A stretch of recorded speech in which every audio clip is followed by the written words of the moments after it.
علیکم ورحمۃ اللہ وبرکاتہ۔ تجوید کے ساتھ قرآن پاک پڑھنا ہر مسلمان پر واجب ہے کہ وہ تجوید کے ساتھ پڑھے۔ تو انشاءاللہ ہم پہلے ہر لفظ کو توڑ توڑ کے پڑھیں گے اور پھر روانی سے پڑھیں گے۔ تو شروع کرتے ہیں۔ سب سے پہلے سورۃ الفاتحہ۔ اعوذ باللہ من الشیطان الرجیم، بسم اللہ الرحمن الرحیم، الحمد للہ رب العالمین، الرحمن الرحیم، مالک یوم الدین، ایاک نعبد و ایاک نستعین، اہدنا الصراط المستقیم، صراط الذین انعمت علیہم غیر المغضوب علیہم ولا الضالین، آمین۔ الحمد للہ رب العالمین، الرحمن الرحیم، مالک یوم الدین، ایاک نعبد و ایاک نستعین، اہدنا الصراط المستقیم، صراط الذین انعمت علیہم غیر المغضوب علیہم ولا الضالین، آمین۔ نحمده ونصلي على رسوله الكريم، اما بعد، فاعوذ باللہ من الشیطان الرجیم، بسم اللہ الرحمن الرحیم، رب اشرح لي صدری ویسر لي امری واحلل عقدۃ من لسانی یفقہوا قولی۔ الحمدللہ آغاز کر رہے ہیں اور اللہ تعالیٰ نے خود ہی تعارف کرایا کہ وَإِنَّهُ لَتَنزِيلُ رَبِّ الْعَالَمِينَ، یہ کسی عام ہستی کی بات نہیں، کسی انسان کی بات نہیں، یہ رب العالمین کی طرف سے اتارا ہوا کلام پاک ہے۔ نزل بہ الروح الامین، اور اللہ نے یہ گفٹ، یہ تحفہ، یہ میسیج کس کو دیا؟ روح الامین کو، حضرت جبرائیل کو۔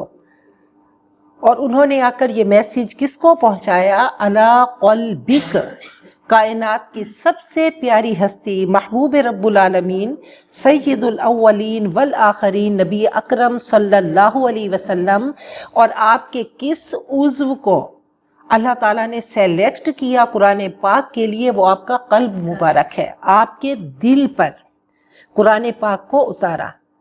اب دیکھیں کہ بہت ساری چیزیں ہم اپنے ذہن کے لیے، ہم اس ذہن میں اس کو سٹور کرتے ہیں۔ کوئی سلیبس بک ہے، ہم اس کو پڑھیں گے، اس ذہن میں سٹور کریں گے، فیڈ کریں گے، اور پھر جا کر ہم اس کا ایگزام دیں گے، اور پھر اس بک کو ہم پس پشت ڈال دیں گے کہ بس میں بہت تھک گئی ہوں۔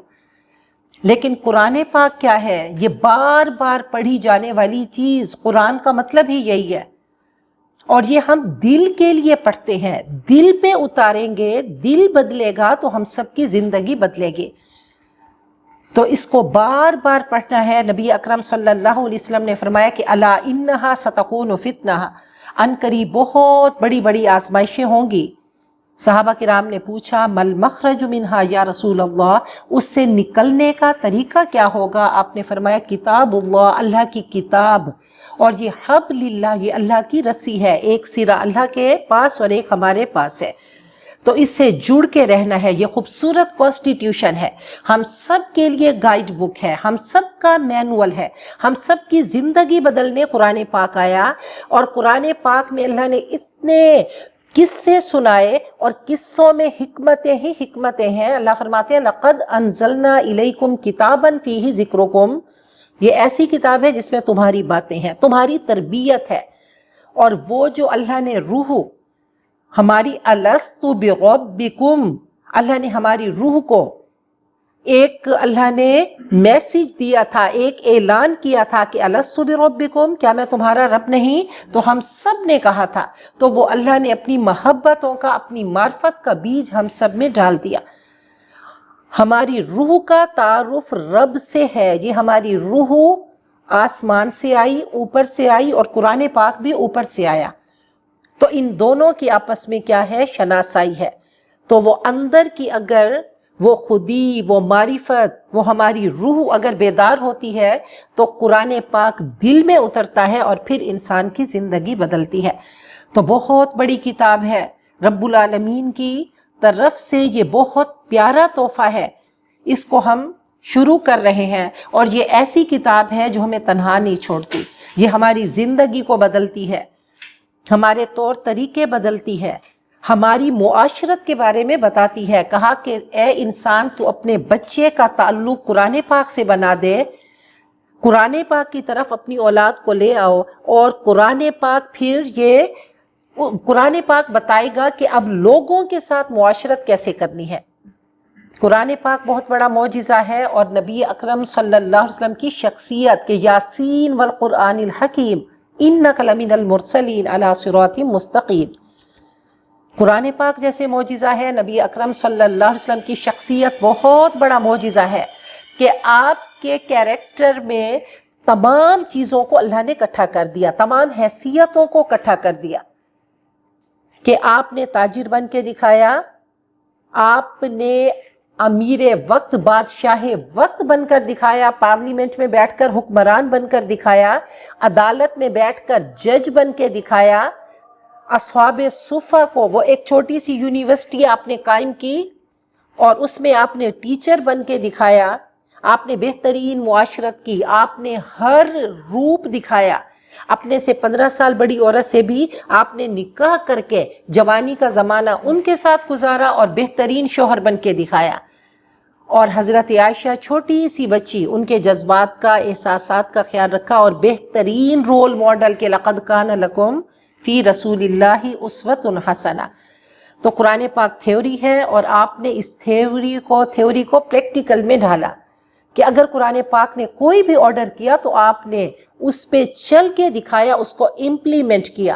کہا کونوا مع الصادقین، تو سچ بول کے دکھایا۔ اگر قرآن پاک نے کہا فاعفوا واصفحوا، معاف کرو، درگزر کرو، جانے دو۔ اگر تکلیفوں میں اللہ نے فرمایا کہ صبر کرو تو آپ نے صبر کر کے دکھایا۔ اگر خوشی کے موقع پہ اللہ نے فرمایا شکر کرو تو شکر کر کے دکھایا۔ تو تمام چیزیں آپ کے کیریکٹر میں موجود ہے۔ بہت بڑا خزانہ ہے جس کو آج ہم کھول رہے ہیں، اور یہ سورۃ الفاتحہ ہے۔ سورت کے بہت سارے مطلب ہیں۔ سورہ عمدہ اونٹ کو بھی کہتے ہیں، شہر پناہ کو بھی کہتے ہیں، فصیل کو بھی کہتے ہیں۔ اور الفاتحہ انشاءاللہ جیسے جیسے چلیں گے، عربی زبان ایک سائنٹیفک زبان ہے، اس میں روٹ سے چلتے ہیں۔ فاتح، اب دیکھیں افتتاح ہو رہا ہے، اوپننگ ہو رہی ہے کلام پاک کی، تو فاتحہ، سورۃ الفاتحہ۔ اور فاتحہ کے بہت سارے نام ہیں۔ نبی اکرم صلی اللہ علیہ وسلم نے اس کو ام القرآن کہا، الشافیہ کہا، الکافیہ کہا، اس کو سورۃ الفطرہ بھی کہا جاتا ہے کہ یہ فطرت سے بات کرتی ہے۔ اس کو سبع من المثانی بھی کہا گیا، وہ 7 آیتیں جو بار بار پڑھی جاتی ہیں۔ اس کو قرآن عظیم بھی کہا گیا۔ نبی اکرم صلی اللہ علیہ وسلم پر سب سے پہلے غار حرا میں سورۃ العلق کی 5 آیتیں آئیں، اس کے بعد سورۃ القلم کی 7 آیتیں آئیں، پھر سورۃ المزمل کی 7 آیات اتری، پھر سورۃ المدثر کی 7 آیات اتری، اور 5ویں وحی کے پوری کی پوری سورت، اور یہ 7 آیات ہیں۔ یہ نبی اکرم صلی اللہ علیہ وسلم پر نازل ہوئی۔ ایک ترتیب نزولی ہے اور ایک ترتیب توقیفی ہے۔ تو جو وہ ترتیب نہیں ہے کہ جو نزول کے اعتبار سے مصحف میں، وہ ایسا نہیں ہے۔ نبی اکرم صلی اللہ علیہ وسلم نے اس نگینے کو خود ہی فٹ کرا دیا کہ کہاں پہ کون سی صورت رکھی جائے گی۔ تو بہرحال بہت بڑا خزانہ ہے، انشاءاللہ دل سے پڑھیں گے اور اس کو دماغ میں بھی ڈالیں گے، دل میں بھی ڈالیں گے، اور پھر دیکھیے گا دل بدلے گا تو ہم سب کی زندگی بدلے گی۔ بہت بڑا خزانہ ہے اور بہت بڑی خوش قسمتی ہے۔ نبی اکرم صلی اللہ علیہ وسلم نے فرمایا کہ من طلبہ، جو علم کی طلب میں نکلتا ہے، تو سہل اللہ لہ طریقا الی الجنہ، تو یہ جنت کا راستہ ہے، اللہ اس کے لیے جنت کا راستہ آسان کر دیتے ہیں۔ ہم سب مسافر ہیں، ہم سب سفر کر رہے ہیں، ٹریول کر رہے ہیں، تو انشاءاللہ قرآن پاک کو زندگی میں شامل کریں گے تو ہم سب کی زندگی خوبصورت ہو جائے گی۔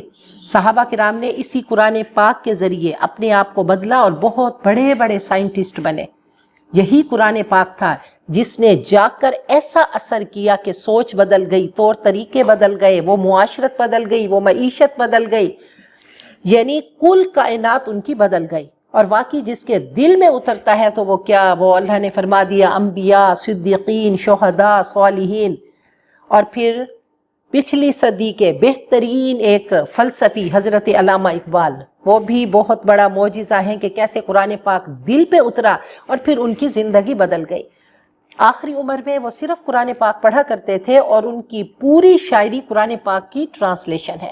وہ فرماتے ہیں جز بقرآ زیغمی روباہی است، قرآن پاک کے بغیر شیر بھی گیدڑ بن جاتا ہے۔ فقر قرآن اصل شاہن شاہی است، اس کا محتاج ہو جانا، اس کا فقیر بن جانا، اس کا گداگر بن جانا، اصل شہنشاہی یہی ہے۔ فقر قرآن اختلاط ذکر و فکر، فقر قرآن کیا ہے کہ ذکر بھی کرو اور پھر کیا ہے تفکر کرو۔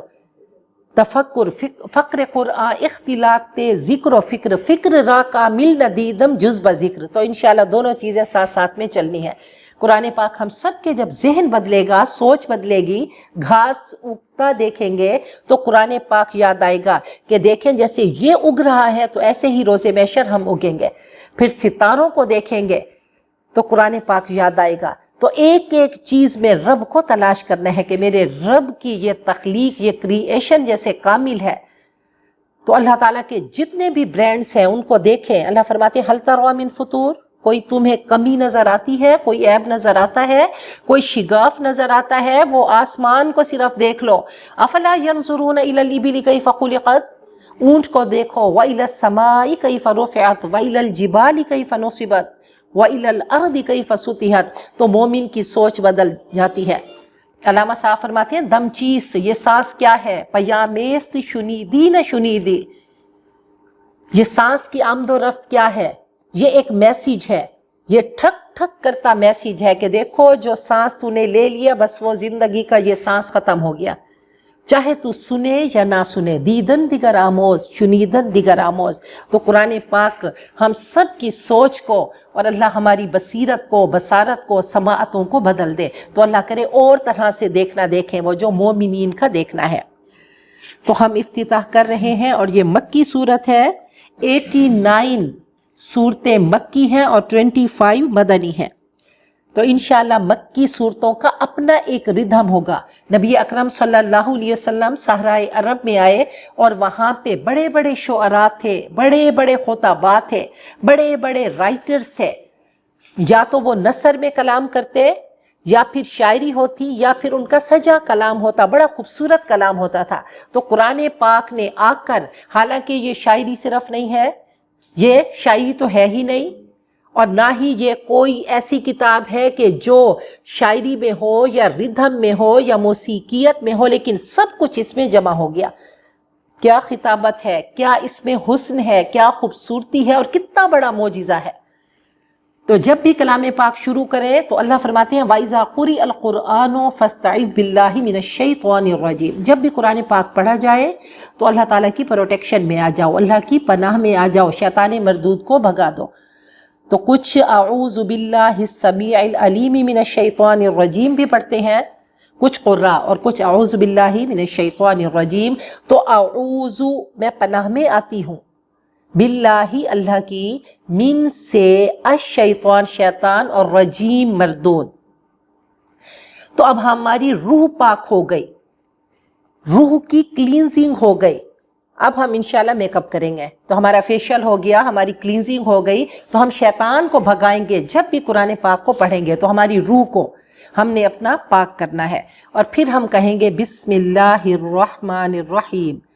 بی کا مطلب ساتھ ہے، اسم نام اللہ، اللہ کا، الرحمن، انشاءاللہ روٹس کو ساتھ ساتھ میں دیکھیں گے، رحمیم، رحمان میں بھی وہی روٹ ہے، رحیم میں بھی وہی روٹ ہے۔ اللہ تعالیٰ کے نام کے ساتھ. اب اللہ نے یہ نہیں کہا ابداؤ میں شروع کرتی ہوں یا اقرأ میں پڑھتی ہوں یا اطبخ میں پکاتی ہوں، تو آٹومیٹیکلی کوئی بھی کام کریں گے تو اللہ تعالیٰ کے نام سے، تو انشاءاللہ اس میں برکتیں ہوں گی. اور اللہ تعالیٰ کے نام کی ایسی برکت ہوگی کہ کوئی کام کریں گے تو شروع کرتے ہی ہمیں خیال آئے گا کہ نہیں، اللہ کی نافرمانی نہیں کرنی چاہیے، مجھے اچھا کام کرنا چاہیے. میں برا کام کر رہی ہوں اور اللہ کا نام لے رہی ہوں تو انشاءاللہ برے کاموں سے بچ جائیں گے، اور پھر اللہ تعالیٰ کی مدد ہوگی، اس کام میں اللہ تعالیٰ کی طرف سے برکتیں ہوں گی. نبی اکرم صلی اللہ علیہ وسلم نے فرمایا کہ جو کام بھی اللہ تعالیٰ کے نام سے شروع نہ کیا جائے وہ بے برکت ہوتا ہے. اقطع، تو بسم اللہ الرحمن الرحیم، 7 نام اللہ تعالیٰ کے. الرحمن جو بڑا مہربان، الرحیم نہایت ہی رحم کرنے والا ہے. اب رحمان کیا ہے؟ فعلان کے وزن پہ ہے، اس میں مبالغہ ہے کہ ٹھاٹھے مارتے سمندر کی طرح اللہ کی رحمتیں برس رہی ہیں اور ابھی ابھی آ رہی ہیں اور عارضی ہیں، اور ساتھ میں رحیم کہہ کر کہ اس میں استمرار ہے، اس میں دوام ہے، جیسے ایک دریا سمود سا چل رہا ہے. تو دونوں اللہ نے رحمان اور رحیم اللہ تعالیٰ کے خوبصورت ترین نام ہے کہ رحمان میں جو کمی رہ گئی رحیم نے آ کر اس کو پورا کر دیا. اب سورۃ الفاتحہ کا آغاز کرتے ہیں. الحمد، تو حا میم دال اس کا روٹ ہے. مفسرین نے اس پہ زمانے لگا دیے کہ یہ کس طریقے سے نگینے کی طرح اس جگہ پہ فٹ ہے. ان الحمد نہیں ہے، للہ الحمد نہیں ہے، احمد نہیں ہے، نحمد نہیں ہے، احمد نہیں ہے، بلکہ کیا ہے؟ الحمد. اب حمد میں 2 چیزیں آتی ہیں، ثنا بھی آتا ہے، شکر بھی آتا ہے، تعریف بھی آتی ہے اور شکر بھی آتا ہے. تعریف کے لیے لفظ ہے المدح، اور بہت تعریف کے لیے الثنا ہے، اور شکر کے لیے شکر ہے. اگر تعریف اور شکر کے لیے ہوتا تو کیا ہوتا؟ المدح والشکر. لیکن الحمد کہہ کر کہ اس میں کل شکر اور کل تعریف. اب کسی کی ہم تعریف کرتے ہیں، کسی کا شکر کرتے ہیں. تعریف ہم کس کی کرتے ہیں؟ کوئی حسین چیز دیکھی، ہم نے اس کی تعریف کی. اور شکر ہم کس کا کرتے ہیں؟ تھینک یو کس کو بولتے ہیں؟ جو احسان کرتا ہے. تو دونوں چیزیں اللہ تعالیٰ کی ذات میں آ گئے. اور یہ الحمد کیا ہے کہ ہم نے اپنی صبح کی ابتدا الحمدللہ الذی احیانا بعد ما اماتنا والیہ النشور، کھانا کھانے کے بعد الحمدللہ الذی اطعمنا وسقانا وجعلنا من المسلمین. حضرت آدم کے بارے میں بھی ہے، ان کو چھینک آئی تو سب سے پہلے انہوں نے الحمدللہ کہا. پھر جنت کے راہی کہیں گے الحمدللہ الذی ہدانا لہذا وما كنا لنهتدي لولا ان هدانا اللہ. اور آخر میں کہیں گے وآخر دعوانا ان الحمد للہ رب العالمین. تو اس کا آغاز، جنت کا آغاز الحمد سے شروع ہو رہا ہے. تو انشاءاللہ ہمارے لبوں پہ الحمد کی صدائیں رہیں کہ کوئی بھی نعمت ملے. تو حضرت ابراہیم نے کیا کہا تھا؟ الحمدللہ الذی وہب لی علی الکبر اسماعیل و اسحاق. اللہ ہمیں بھی ایسے گرینڈ سنس دے اور ہم بھی ان پہ ایسے ہی اللہ تعالیٰ کا شکر ادا کریں کہ اللہ تیری عطا ہے، تیرا شکر ہے کہ تو عطا کرتا ہے. اب دنیا میں جہاں بھی کوئی بیوٹی ہے تو مصور کون ہے؟ وہ اللہ ہے. تو تعریف اللہ کی ہے. اب دیکھیں کہ آپ نے سمندر دیکھا، آپ نے دریا دیکھا، آپ نے آبشار دیکھی، آپ نے خوبصورت پہاڑ دیکھا، آپ نے کوئی بھی اللہ تعالیٰ کی، آپ نے کھلا آسمان دیکھا، اس پہ چمکنے والے ستارے دیکھے، آپ نے 14ویں کا چاند دیکھا، تو کہا کریڈٹ ان کو نہیں دو، فوراً کیا کہو؟ سبحان اللہ، پاک ہے اللہ. تو کریڈٹ اللہ تعالیٰ کو دینا ہے. کسی حسین عورت کو دیکھا، کسی حسین عورت کو دیکھا، کسی حسین چیز کو دیکھا تو وہ سب کا مصور اللہ ہی ہے. تو الحمد کل تعریف اور کل شکر کس کے لیے ہے؟ للہ، واسطے اللہ کے. اب لی کیا ہے؟ یہ حرف ہے. پھر انشاءاللہ ساتھ ساتھ میں چلیں گے کہ جو کچھ ہم بولتے ہیں اس کو لفظ کہتے ہیں. لفظ کو کالیمہ بھی کہتے ہیں. کالیمہ. اب کالیمہ کی 3 قسمیں ہیں، اسم، فعل، حرف. اسم، فعل، حرف. ٹھیک ہے؟ تو یہ اسم ہے، تمام تعریفیں. ٹھیک ہے؟ اگر فعل میں 2 چیزیں چاہیے، ایک تو اس کو کام کرنے والا چاہیے کہ تعریف ہم کرتے ہیں، یا پھر زمانہ چاہیے. کام کرنے والا فائل بھی چاہیے اور زمانہ بھی چاہیے. میں تعریف کرتی ہوں، میں کر رہی ہوں، میں کروں گی، یا ہم کرتے ہیں. تو ہم بھی چاہیے، میں بھی چاہیے، تم بھی چاہیے، فائل چاہیے، سبجیکٹ بھی چاہیے، اور ساتھ میں زمانہ بھی چاہیے. تو دو چیزیں چاہیے. تو الحمد کوئی کرے نہ کرے، تمام تعریفیں للہ. اب لی کیا ہے؟ حرف ہے. اسم ہوگا، فعل ہوگا یا حرف ہوگا، ناؤنس، وربس یا پارٹیکلز. لی واسطے، فور. اور پھر عربی کلام کی وسعت دیکھیں کہ حروف ہجا کے، لیٹرز کے بھی مطلب ہے. لی واسطے، اللہ. اب یہ الہ سے ہے، الہ فعال کے وزن پہ، اور یہ پھر مفعول کے وزن پہ بھی ہوتا ہے. الہ فعال جو ہے مفعول کے وزن پہ بھی ہوتا ہے، یعنی وہ جس کی بار بار پوجا کی جائے، جس کی عبادت کی جائے. الہ جس کی پوجا کی جائے، جس کی عبادت کی جائے. الہ یا اللہ سے با فتح یفتح ہے، اور الف لام لگا کر خاص معبود اس کو بنا دیا گیا. تو اللہ کے لیے ربی، رب اس کا روٹ را بابا رب، اور رب کے بہت سارے مطلب ہیں. رب مالک کو بھی کہتے ہیں، سید کو بھی کہتے ہیں، مدبر کو بھی، مربی کو، قیم کو، منعم کو، مصلح کو. اب کیا ہے؟ وہ ہمارا آقا بھی ہے، وہ ہمیں جو دیتا ہے اس کا انعام ہے، اس کا گفٹ ہے. ہم جب ٹوٹ جاتے ہیں تو ہماری اصلاح بھی کرتا ہے. وہ ہمارا سید بھی ہے، وہ ہمارا مربی بھی ہے، کہ وہ پھر وہ ماں کے رحم میں دیکھیں کیسے بچہ گرو کرتا ہے اور پھر دنیا میں آتا ہے، تو اللہ تعالیٰ کیسے اس کی نشو و نما کرتے ہیں. وہ بچے سے پھر بڑا ہوا، لعیب سے وہ لہو کا زمانہ، پھر زینت، اور یہ سارا ایک لترکبن طبقا عن طبق. تو اللہ تعالیٰ ہی ہے جو ہم سب کو بڑھاتا ہے، اور پھر اللہ تعالیٰ نے ہم سب کی سانسوں کو گن کر اس دنیا میں بھیجا. وہ رب ہے، اور جب تک ہماری موت نہیں آتی تو موت ہی ہمیں پروٹیکٹ کرتی ہے. تو وہ رب ہے، وہ انعامات کی بارش کرنے والا، ہماری اصلاح کرنے والا، ہماری تدبیر کرنے والا، ہمارا آقا، ہمارا مالک. اور العالمین، عالم کی جمع ہے تمام جہانوں کا، تمام یونیورس، تمام نیشنز کا. وہ رب ہے، اکیلا رب ہے. اور سب سے پہلا تعارف کیا کرایا؟ الرحمن، بڑا مہربان، جس کی رحمت ٹھاٹھے مارتے ہوئے سمندر کی طرح ہے، اور وہ فوراً آ رہی ہے لیکن عارضی ہے. اور پھر رحیم کہہ کر، جیسے دریا میں پائیداری ہوتی ہے، استمرار ہوتا ہے، مستقل مزاجی ہوتی ہے، تو مستقل ہے الرحیم. پھر اللہ تعالیٰ نے اپنا دوسرا تعارف کرایا مالک. اب دیکھیں، مالک ہم بولتے ہیں اونر، اس کو مالک بھی پڑھا جاتا ہے، اس کو ملک بھی پڑھا جاتا ہے. وہ بادشاہ بھی ہے، اس کی اتھارٹی بھی ہے، اور اس کا اونر بھی ہے. تو وہ مالک، وہ ملکیت والا بھی ہے اور بادشاہ بھی ہے. یوم، دن، الدین، یہ قیامت کے دن کو. اور دین کے بہت سارے مطلب ہیں. دین اطاعت کو بھی کہتے ہیں، قانون کو بھی کہتے ہیں، جزا کو بھی کہتے ہیں، مذہب کو بھی کہتے ہیں. اور دین کہتے ہیں دین سے ہے، قرض. جو کچھ اللہ نے ہمیں دیا تو ہمیں لوٹانا ہوگا.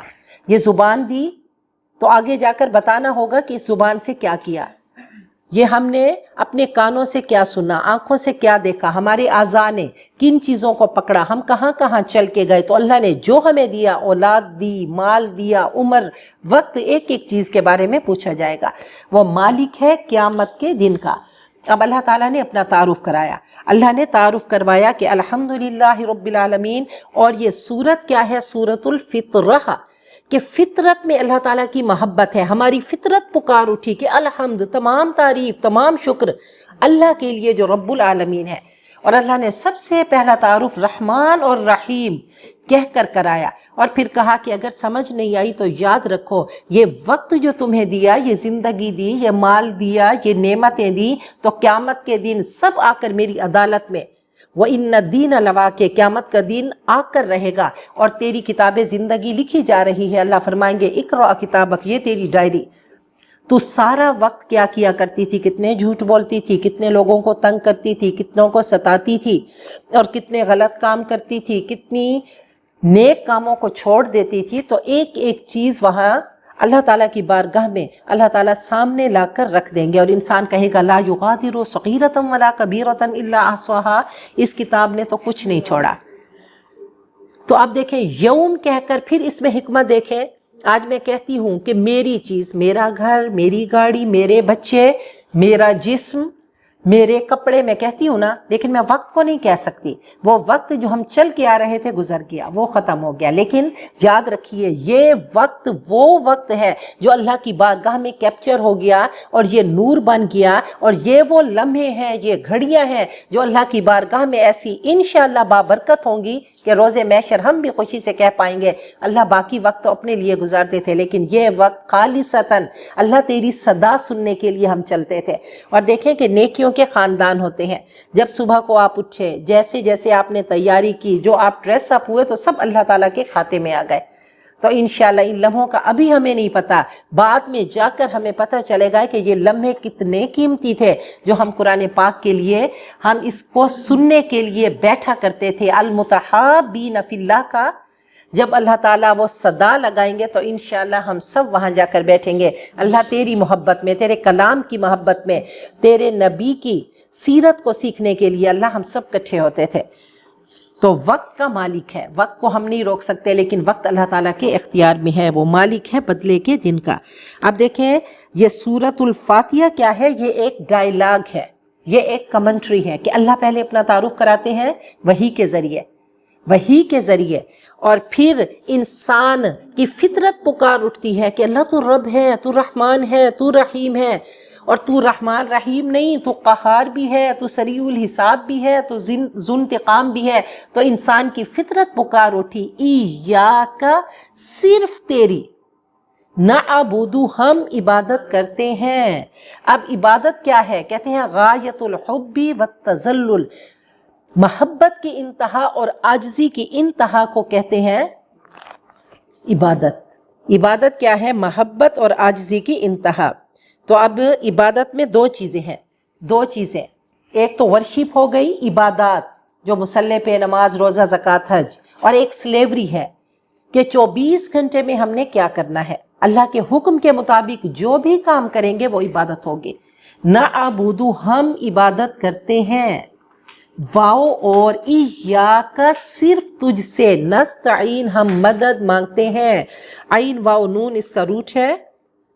دیکھیں کہ فطرت ہماری پکار اٹھی کہ صرف تیری ہم بندگی کرتے ہیں، تیری پوجا کرتے ہیں، تیری پرستش کرتے ہیں، اور صرف تجھ سے مدد مانگتے ہیں.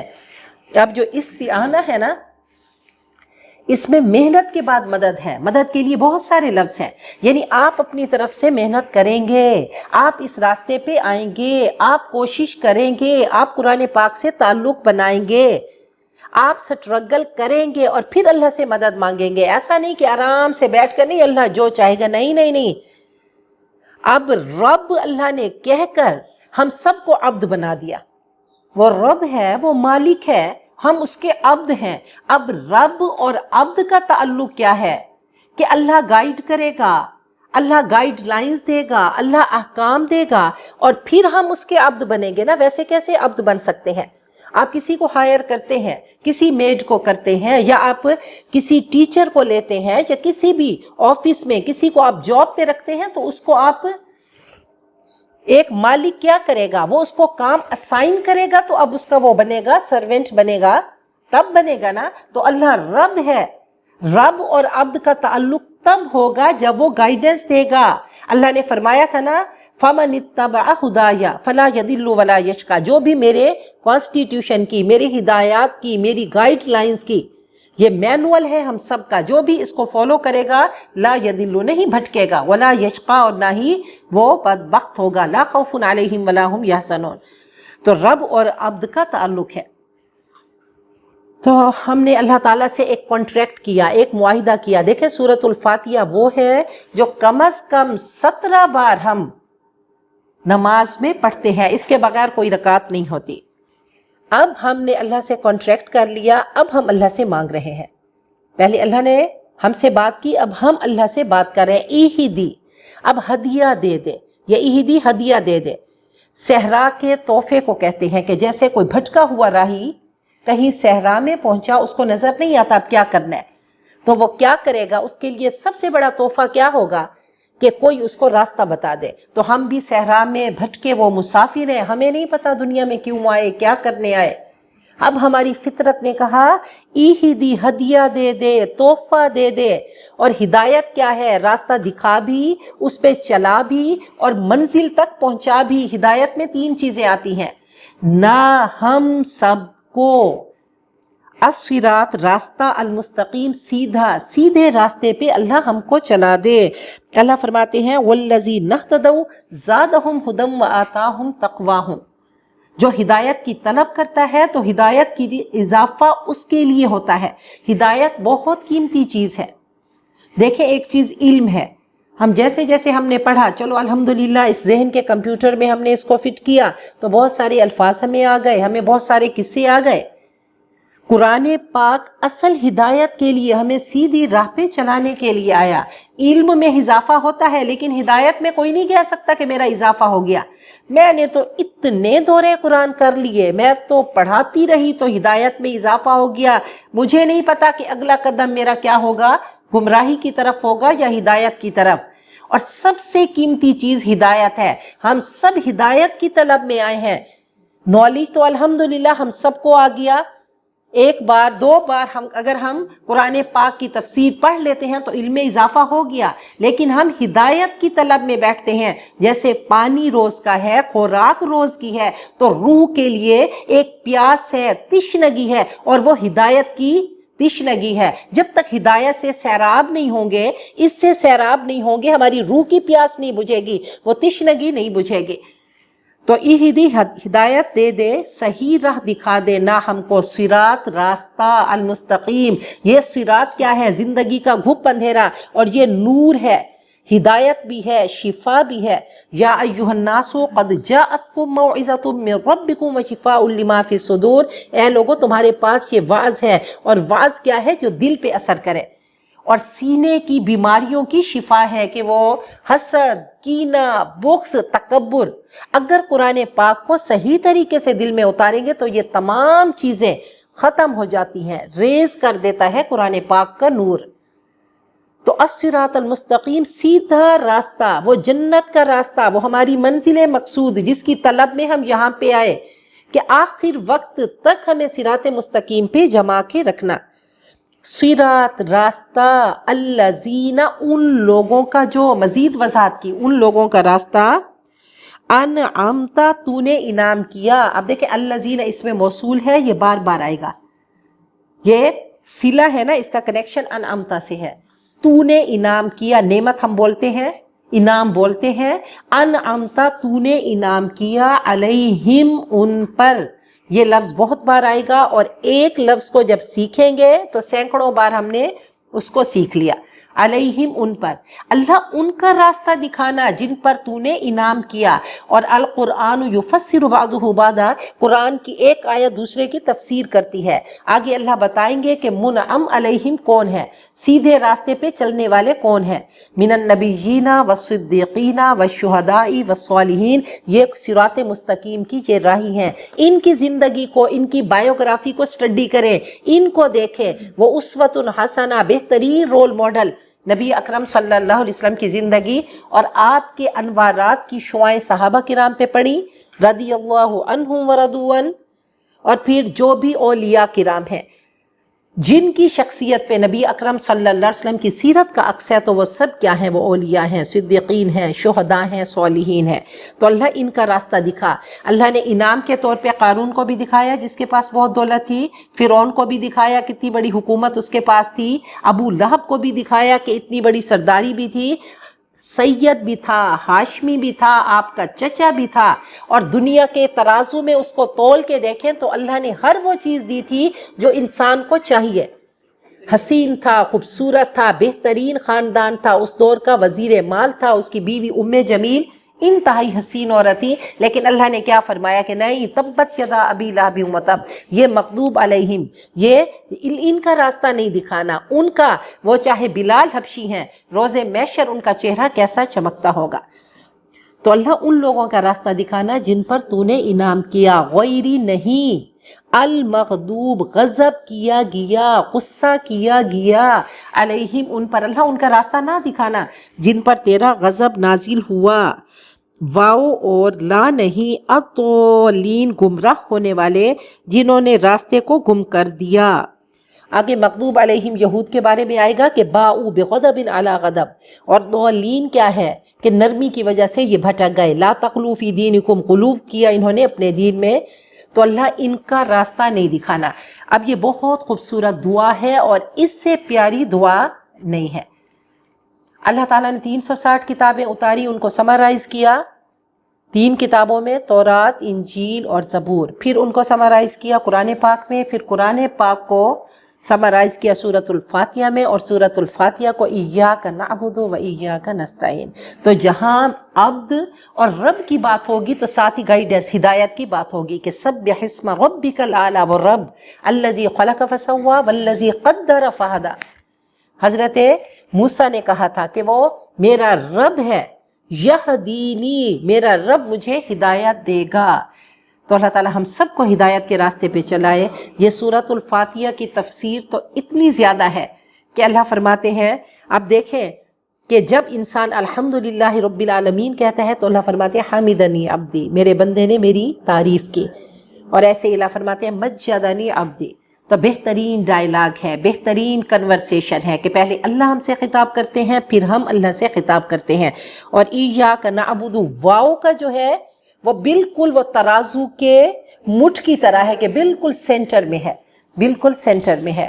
تو اللہ تعالی ہم سب کو صراط مستقیم کا راہی بنائے، اور اس پہ تو وہ زمانے لگ جائے، لیکن وقت کی کمی کی وجہ سے انشاءاللہ پھر یہ ان الفاظ کی انشاءاللہ وضاحت بعد میں ہوتی رہے گی۔ بہت خوبصورت دعا ہے، جب بھی دعا کریں تو اسی کو سورۃ الفاتحہ کو پڑھیں اور اللہ سے مانگیں، اور خاص طور پہ جب ہم نماز میں کھڑے ہوں تو اب آج ہم نے جیسے اس کو پڑھا، اس کو سمجھا، تو انشاءاللہ اس جذبے سے کہ وہ رب ہے، ہم اس کے عبد ہیں، اور انتہائی عاجزی سے اور محبتوں سے اس کے آگے جھکنا ہے، اپنے آپ کو اتنا جھکانا ہے کہ اپنے وہ سر کو، وہ خاکی وجود کو خاک پہ رکھنا ہے، اور اللہ میں تیرے آگے جھک گئی، تیرے قدموں میں آ گئی۔